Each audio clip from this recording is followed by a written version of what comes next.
What's up?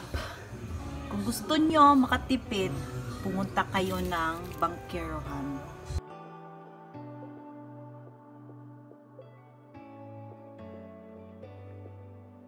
Okay. Kasi ito lahat ng kita nyo na gulay na pinadala na tijadjad na mga budget. Worth 1,000 yung gulay na yan. Meron ng ginger,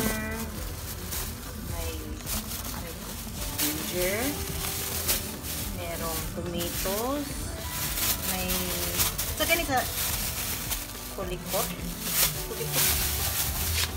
tapos meron pang cucumber. See?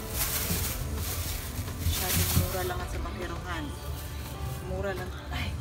Aside from that, meron kaming nabili na saging, saba, and Tagalog, Maria. Saba. 40 pesos lang po yan.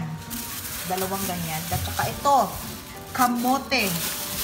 Worth, ang saging is 50 pesos and itong kamote is 40 pesos. Kasali na yan sa 1,000 pesos. Plus, meron pa tayong mga prutas, guys. Papaya. See, 12 pesos lang ang kilo. Magkano yan kung sa mga malls? Okay. Magpipipipip tayo. Sige na. Bye-bye. Salamat.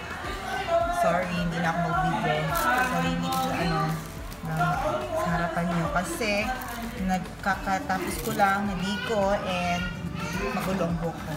Bye-bye.